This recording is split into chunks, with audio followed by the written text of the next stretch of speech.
সরকার ক্ষমতায় আসার পরেই শুনলাম যে আমাদের আরেকটি নদী, যে নদীটা সব খুব বড় নদী এবং যেখানকার পানি নিয়ে আমাদের প্রচুর সমস্যা, তিস্তা, সেই পানির বন্টন একটা চুক্তি হবে ভারতের সঙ্গে। প্রতি বছর আওয়ামী লীগের মন্ত্রীরা বলছেন যে এই হলো বলে এইবার আসছে, মন্ত্রী আসলেই হবে, আমরা গেলেই হবে। আজকে দেখা যাচ্ছে যে আপনার 15-16 বছর পর্যন্ত তারা ক্ষমতায় আসার পর এখন পর্যন্ত তিস্তার পানি চুক্তির কথা আর বলেই না, নতুন কথা বলতে শুরু করেছে যে তিস্তা প্রকল্প। আর তিস্তার উপরে যে ব্যারেজ নির্মাণ, এটা অনেক আগে শহীদ প্রেসিডেন্ট জিয়াউর রহমান তার জীবদ্দশায় শুরু করেছেন। পরেই ধারাবাহিকতার পরের দিকে তিস্তা নদীতে ব্যারেজ হয়েছে, বাঁধ হয়েছে এবং খালগুলো ভৌগোলিক অস্তিত্বের চ্যালেঞ্জের সম্মুখীন হয়েছে। পানি আমাদের রাইট। যে নদীগুলো ভিন্ন দেশ থেকে আমাদের দেশে এসে প্রবাহিত হচ্ছে এবং আমাদের দেশ থেকে সমুদ্রে যাচ্ছে, এই পানির অধিকারটা আমাদের একেবারে স্বীকৃত অধিকার। এই অধিকার থেকে আমাদেরকে কেউ বঞ্চিত করতে পারে না। কিন্তু দুর্ভাগ্যজনক হলো সত্য যে আমাদের প্রতিবেশী দেশ,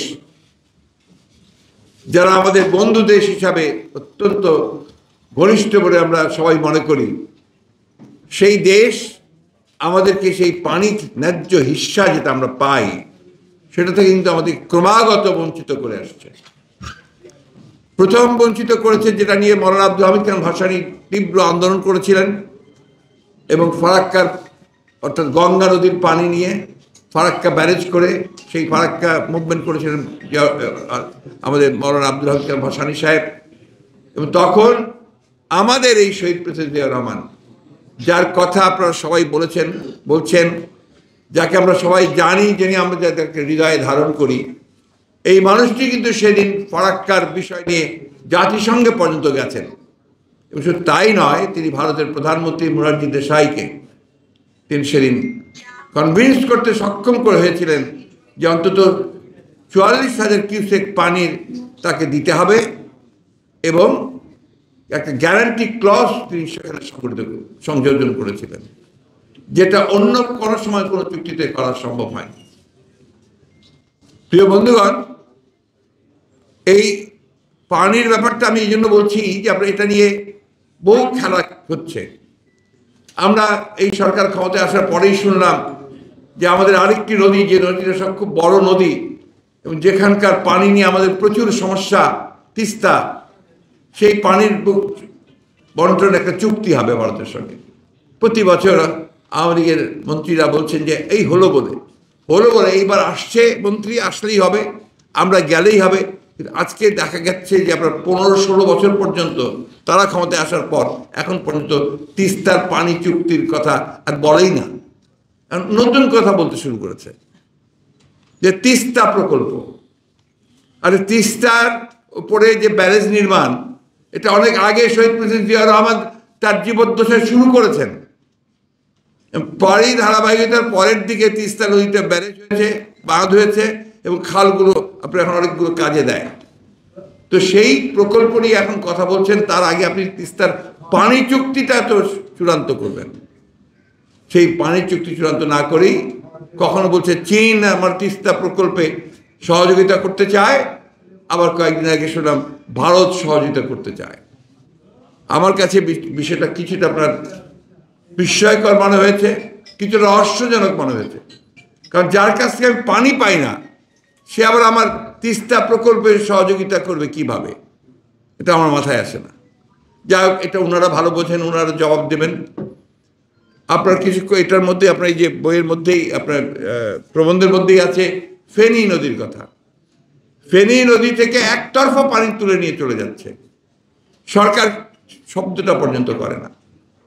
অন্যান্য নদীগুলো থেকে একই অবস্থায়, একমাত্র টিপাইমুখ বাঁধ যখন দিচ্ছিল আপনার এই আমাদের মেঘনা, ওটা কুশিয়ারা নদী কি কুশিয়ারা, যেটা আপনার পরবর্তীকালে এসে সুরমা এবং আপনার মেঘনাতে মিলিত হয়েছে, সেইখানে বাদ দেওয়ার সময় একমাত্র যখন জনগণ এটার বিদ্রোহে বিরোধিতা করলো, জনগণ বিদ্রোহী হলো, এবং আমাদের ইলিয়াস আমাদের কথা আপনার মনে আছে, আমাদের ইলিয়াস আলী আমাদের এমপি ছিলেন সিলেটের, তিনি যখন নেতৃত্ব দিয়ে মার্চ করলেন তারপরে কিন্তু সে গুম হয়ে গেছে। তো সেই জনগণের প্রতিরোধের মুখে কিন্তু আপনার সেই টিপাইমুখবাদ বন্ধ আছে এবং সেখানকার স্থানীয় জনগণ সেটা প্রতিরোধ করেছে। এই বিষয়গুলো কিন্তু আমাদেরকে আপনার মনে রাখতে হবে। ফারাক্কা চুক্তি তখনই সম্ভব হয়েছে যখন ফারাক্কা নিয়ে আন্দোলন হয়েছে, মওলানা ভাসানী আন্দোলন করেছেন। টিপাইমুখবাদ তখনই বন্ধ হয়েছে যখন আপনার টিপাইমুখবাদ নিয়ে আন্দোলন হয়েছে। আজকে বাংলাদেশের যে নদীগুলো, ভিন্ন নদীগুলো, অভিন্ন নদীগুলো, যেগুলো আপনার আমাদের সমস্যা জনগণের জন্য করছে, সেই নদীগুলো নিয়ে আমাদের ঠিক সেই ধরনের আন্দোলন কিন্তু আমরা এখন পর্যন্ত করতে পারিনি। আমরা কৃষকদের পক্ষ থেকে একবার তিস্তা মার্চ করেছিলাম, মনে আছে আপনার নিশ্চয়ই। আমরা তিস্তা মার্চ করেছিলাম, এটা আপনার আমরা সেই তিস্তার বাদ পর্যন্ত গিয়েছিলাম এবং সেখানে সভা করেছিলাম। এরপরে আর সেই ধরনের কোনো আন্দোলন হচ্ছে বলে আমার জানা নেই। অথচ এই জিনিসগুলো কিন্তু খুব জরুরি বিষয়।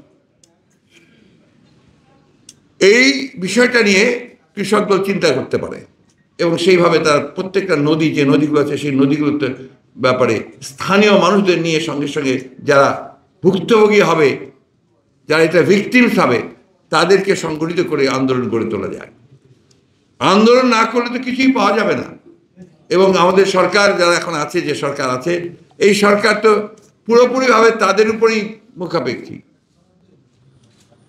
আপনি দেখেন না কি সব কথা অতীতে বলেছে, আমি সেগুলো রিপিট করতে চাই না, কিন্তু এই সরকার নতজানু সরকার, যে কারণে তারা কোনো মতেই ভারতের বিরুদ্ধে কথা বলতে চায় না। ভারতের বিরুদ্ধে তো বলতে চাই না আমরা, যে বিষয়গুলো আমার ব্যক্তিগত ইন্টারেস্ট, আমার রাষ্ট্রের ইন্টারেস্ট, জনগণের ইন্টারেস্ট আছে, স্বার্থ আছে, সেগুলো নিয়ে তো আমি কথা বলতেই হবে আমাকে, এবং সেটা সরকারকে বলতে হবে। আজকেই সরকারের খবরের কাগজে দেখলাম কোন একটা জায়গায় আপনার গুলি করে মেরেছে, সীমান্তে গুলি করে হত্যা। এটা এখনকার বিশ্বে কোথাও দেখা যাবে না।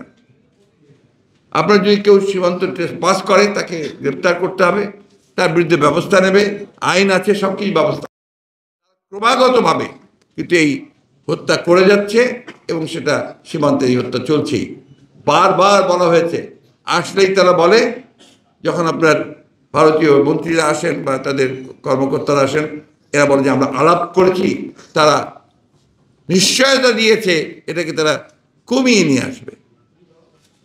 কিন্তু এখন পর্যন্ত দেখা যাচ্ছে যে কমিয়ে নিয়ে তো দূরের কথা, এখনো ভেতরে ঢুকে গুলি করছে। এই বিষয়টা সরকারের যে দুর্বলতা, তার যে আপনার মানে নিজের পায়ের উপরে দাঁড়ানোর যে সক্ষমতা নেই, সেই কারণেই এই বিষয়গুলো ঘটছে। বন্ধুগণ, জলবায়ুর তো ভয়াবহ অবস্থা। বাংলাদেশ যে গভীর চ্যালেঞ্জের মধ্যে আছে, সেটা হচ্ছে যে বৈশ্বিক যে আপনার পরিবর্তন হচ্ছে, উষ্ণতা, সেই উষ্ণতার কারণে বলা হচ্ছে, এটা সবাই আপনার যারা জলবায়ু বিষয়ে কাজ করেন তারা বলছেন, বিজ্ঞানীরা বলছেন যে বাংলাদেশের শতকরা 17 মানুষ তারা এফেক্টেড হবে এবং তারা পানির নিচে যাবে, সমুদ্রের পানি উপরে উঠে আসবে, এবং এটা প্রক্রিয়া শুরু হয়েছে অলরেডি। এটাকে প্রতিরোধ করার জন্য আন্তর্জাতিকভাবে তারা চেষ্টা করছে সবাই মিলে। তার জন্য কিছু ফান্ডও বাংলাদেশকেও তারা দিয়েছিল, সেই ফান্ড তারা খেয়ে ফেলেছে।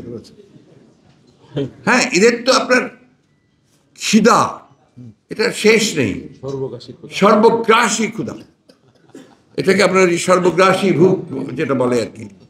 তো আমরা আমি আমার মানে হালকা কথা বলি একটু, আমরা একটা নাটক দেখেছিলাম, এটা হচ্ছে সেলিম আন্দিলের লেখা।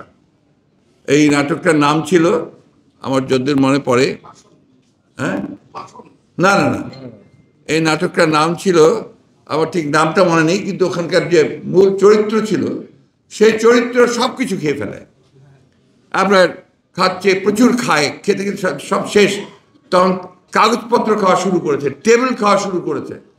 এরা আজকে আওয়ামী লীগ আজকে সেই অবস্থায় চলে গেছে, তারা এখন সব কিছু খেয়ে ফেলতেছে। বন্ধুগণ, এই অবস্থায় তারা চলে গেছে ইতিমধ্যে। সেই কারণে আজকে এই সমস্যাগুলো মোকাবেলা করার কোনো ক্ষমতা তার নেই। আমাদের নদীগুলো সব শুকিয়ে যাচ্ছে।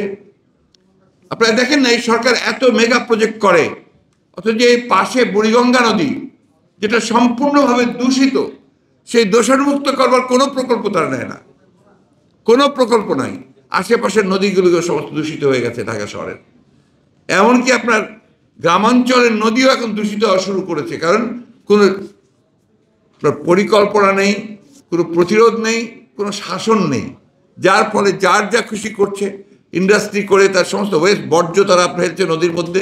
আপনি ঢাকার আশেপাশে সমস্ত গাজীপুর বলেন, আপনি টাঙ্গাইল বলেন, যত ইন্ডাস্ট্রি আছে তার সমস্ত বর্জ্য আপনার এই কেমিক্যাল সহ গিয়ে পড়ছে নদীর মধ্যে, আর নদী আপনার দূষিত হয়ে যাচ্ছে, মাছ মরে যাচ্ছে, তার যে হ্যাবিটেট সেটা নষ্ট হয়ে যাচ্ছে। এই যে একটা ভয়াবহ পরিস্থিতি, আপনার জলবায়ুর দিক থেকে, পরিবেশের দিক থেকে বাংলাদেশের অবস্থান সর্বনিম্নের মধ্যে আছে। এবং ঢাকা সিটিকে তারা বলছে এখন যে আপনার ঢাকা সিটি এখন নাকি দ্বিতীয় হচ্ছে নিকৃষ্টতম দূষিত শহরগুলোর মধ্যে একটি ওয়ার্ল্ডের মধ্যে। তো সেই শহরে আমরা বাস করছি, এবং সেই শহরের আশেপাশে যারা বাস করছে সবাই আজকে কিন্তু প্রচণ্ড রকমের একটা ঝুঁকির মধ্যে রয়েছে। এরপরে আসুন কৃষি। কৃষিতে আমরা সবাই বলি, সবাই জানি যে কৃষি আমাদের অর্থনীতির মেরুদণ্ড। বারবার ছোটোবেলা থেকে পড়ে আসছি, নিজে পড়িয়েছি, সব কিছু বলছি। এরাও বলছে